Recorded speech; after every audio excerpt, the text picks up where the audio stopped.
Alô pessoal, dando seguimento, ainda nesse capítulo e tópico sobre posições ganhadoras do meio jogo. Vamos ver este diagrama e este outro diagrama, o 16. Observa que em ambos nós temos uma coordenação de peças chave entre cavalo, dama e bispo.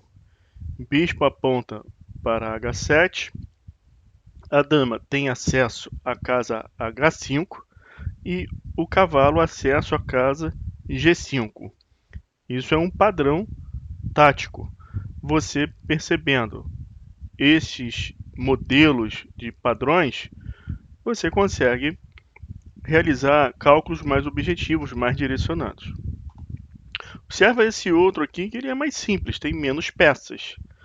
A mesma situação, o bispo aponta para H7, a dama tem acesso à casa H5 e o cavalo em G5. Essa disposição de peça permite um ataque ao rei, um ataque vencedor. Olha aqui no tabuleiro. Perceba o seguinte: você tem a ala da dama, a ala do rei e o centro. As peças que estão no centro, elas podem facilmente atacar na ala da dama como na ala do rei, por isso que o centro é importante. Uma peça situada no centro tem essa possibilidade de dispor de seu raio de ação em ambos os lados, em ambas as alas. Se você atacar na ala da dama, logicamente que você busca ganhar material, ganhar peça, ganhar peões, porque o rei, de regra, ele vai estar na ala do rei. A maioria das partidas, os rocks são pequenos. Logicamente, se o rei tiver rocado grande, na ala da dama é onde ele estará. Então, o que você precisa diferenciar? Se o plano é de ataque ao rei ou de ataque a peças, a peões. Mas não perde de vista. Qual é o objetivo do jogo de xadrez? É mate ao rei. Só que nem sempre isso é possível. Então você começa a atacar as forças do seu oponente para derrubá-las e ter um acesso mais fácil ao rei. Isso parece óbvio, mas muitas pessoas, muitos jogadores não têm isso em mente. Quando você planeja um ataque a uma ala onde o rei não está situado, na ala oposta ao seu roque, você busca conduzir a partida para um final mais favorável. Você busca ganhar material, ganhar posição, mas dificilmente você na ala oposta onde o rei está situado estará trabalhando o objetivo principal da partida, que é mate ao rei. Você vai estar trabalhando um objetivo imediato, indireto, que é sucumbir às forças do seu oponente, as forças que protegem o rei, para ele ficar desguarnecido e você levar a um final de partida favorável, mesmo que seja com um peão a mais. Esse peão será promovido a dama e você vai atingir o seu objetivo final, que é mate ao rei. Então, mate ao rei é o objetivo principal.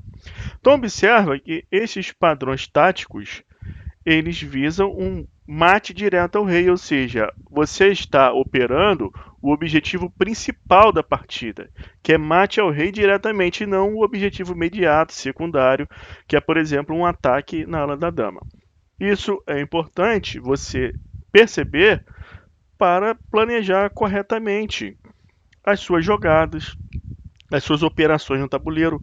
Por exemplo, a dama, ela exerce um raio de ação aqui em B7.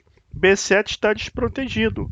Tem um cavalo interferindo, mas o cavalo ele não pode sair daqui, senão cai B7. Então, simplesmente, as brancas poderiam elaborar um plano de lançar o seu peão a B4, de forma a esse cavalo ser expulso dessa casa em algum momento, a dama capturar B7 e a torre não ter acesso ao peão de B2, que ele já estará em B4. Eu estou dando esse exemplo aleatório, arbitrário, só para te exemplificar o que é um plano de ataque na ala da dama, lado esse oposto ao roque, onde o rei está situado, que não é o objetivo principal da partida de xadrez. Isso é um objetivo secundário. Através de ganho de material na ala da dama, você objetiva diminuir as forças do seu oponente no tabuleiro, levando a um final de partida favorável para que vença esse adversário com mate ao seu rei lá no final de partida de forma bem tranquila. Só que existem também os ataques direcionados ao rei no meio jogo. Por exemplo, você visa um plano de ataque ao rei sem esperar chegar ao final de partida. E o Capablanca então mostra para gente esses padrões táticos de ataque ao rei. Aqui você tem mais um padrão tático que exige a coordenação de algumas peças dispostas em posições adequadas, que é a dama, o bispo e o cavalo. A dama tem que ter acesso à casa H5, o bispo atacar com cheque a casa H7 e o cavalo ter acesso à casa G5. Então observa aqui o modo de raciocinar. Você conseguiu dispor as peças nessas posições? É a sua vez de jogar? Observa então as suas debilidades, verifica se o seu oponente tem algo a fazer contra você que possa te prejudicar, levar a perder a partida. Simplesmente você tem que notar que você está materialmente inferior. Você tem uma torre a menos do que o seu oponente e um peão a menos. Isso é uma vantagem material muito relevante para o seu oponente no final de partida vencer você. Logo, você precisa observar a sua iniciativa. Se você tem um ataque ao rei do seu oponente que seja vencedor. Por isso que a vantagem de iniciativa ela é mais interessante, ela é mais forte do que uma vantagem material em determinado momento do jogo. Se você não aproveitar essa vantagem de iniciativa, no final de partida você vai perder. Simplesmente o plano das pretas aqui, já que tem vantagem material, é trocar peças, simplificar a posição. Quanto menos forças você, brancas, tiver no momento, menos chance você vai ter de conferir mate ao rei oponente, a depender da posição, mas de regra, quanto mais peças trocadas, menos chance será de mate. E as negras têm essa vantagem material que podem trabalhar para levar a um final de partida, ou seja, as negras vão trabalhar o objetivo imediato, indireto, que é sucumbir às forças que protegem o rei para depois realizar um ataque ao rei mais tranquilo, sem muita resistência. Então observa aqui, para você aproveitar a sua vantagem de iniciativa, quais são as jogadas forçadas que você tem à sua disposição. Você tem cheque de bispo em H7, tem também captura, dama captura cavalo, dama captura D6. Essas capturas não vão te levar a nada, você já verifica que o dama vai capturar sua dama, o peão captura a dama, ou o peão captura a dama. Você tem também ameaça, você pode simplesmente movimentar a sua dama para F5 e ameaçar o mate em H7 com a bateria dama e bispo. Só que se isso for feito, por exemplo, o que vai acontecer?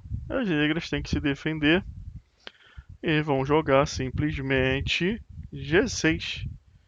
E aí a dama estará sendo atacada. Você inicialmente não tem nenhuma vantagem com isso. O que você precisa fazer agora? Na análise das jogadas forçadas, você precisa, antes de realizar qualquer movimento, analisar se existe algum padrão tático na posição que você já conheça. E é isso que eu ressalto que o Capablanca quer te mostrar, que é você pensar nas jogadas forçadas, cheque, captura, ameaça, à luz de um reconhecimento prévio de um padrão tático. E o que acontece nessa posição? Você tem bispo captura H7, o rei tem duas opções, ele pode mover a H8, e aí você entra com a dama em H5, que é aquela casa-chave. Você se prepara para dar um descoberto com o bispo G6 e logo em seguida mate de dama em H7. Você será atacado em G6, o rei precisa de uma casa de fuga. Simplesmente você evita que o rei consiga esse intento, você também controla essa casa, e aí não tem mais o que fazer. Com um checkmate na próxima. Qualquer lance que as negras façam, por exemplo, cheque descoberto, essa casa de fuga foi retirada, e aí checkmate na próxima. Observa que você não precisa decorar essas jogadas. O segredo é você sempre seguir na técnica do cheque, captura e ameaça. Uma vez que esse padrão tático é reconhecido, você trabalhou com cheque, o rei ele resolveu não capturar, foi para H8. Você nessa posição faz de novo cheque, captura e ameaça. Você não tem mais cheque, não tem captura, mas você tem a ameaça do descoberto. Então é isso que você faz. E assim sucessivamente. Você sofreu um ataque. Nesse caso, você não quer perder a dama. Mas não importa. Antes de você escapar com a sua dama, pensa no seu objetivo, que é mate ao rei, e trabalha cheque, captura e ameaça. Você tem o cheque, que é o descoberto em G6, por exemplo. Mas isso não vai funcionar. Você tem que calcular essa variante. Porque o rei vai escapar para G7, você vai vir com o cheque, ele escapa para F6. Então, apesar de ter o cheque não funciona. Aí você tem que verificar outras hipóteses. Que a outra hipótese é a ameaça de mate com dama em H6, porque você deve também avaliar se o seu oponente ele busca afastar você do seu plano. E esse é o caso porque o lance G6 tem a finalidade de dar casa de fuga ao rei que está sob ameaça. Então, nesse sentido, você vai trabalhar com cheque, com captura? Não, porque captura tem, por exemplo, dama captura G6, não funciona. Então, você trabalha com ameaça. A ameaça é esse lance ganhador com dama H6. Agora vamos para outra hipótese. Bispo captura H7, o rei captura. Se o rei captura, cheque, tem esse cheque, dama H5. Esse cheque é muito bom, porque obriga o rei a ir para G8. E aí entra o cavalo em G5, que é o plano baseado nesse reconhecimento do padrão tático, com as seguintes peças coordenadas: dama, cavalo e bispo. As negras aqui somente tem uma opção, que é entregar a dama jogando dama E4. Nesse caso, cavalo captura a dama e você tem vantagem material decisiva. Então, qual é o objetivo da iniciativa? É você saber trabalhar com ela, e uma forma de você saber trabalhar com ela é reconhecer os padrões táticos. Qual a consequência de você trabalhar com êxito esses padrões táticos? Juntamente com a técnica de escolha de lances candidatos, cheque, captura e ameaça. É você ou conseguir ganhar o jogo imediatamente com cheque mate ao rei oponente, ou ganhar material significativo, que irá te permitir criar outras ameaças diretas ao rei, ou mesmo simplificar a posição, capturar as demais peças do oponente, deixando ele sem defesa, isolado, e aí você vai mesmo assim levá-lo ao checkmate, mas de uma forma bem mais tranquila, que é o caso do plano estratégico de ganhar nos finais de partida, conduzir a partida para o final. Esses padrões táticos que estamos vendo agora é para ganho diretamente do meio jogo. Você reconhecer um padrão tático, soube trabalhar com a técnica de escolha de lance, cheque, captura, ameaça, e leva o rei oponente ao mate imediato. Então, pessoal, ficamos por aqui.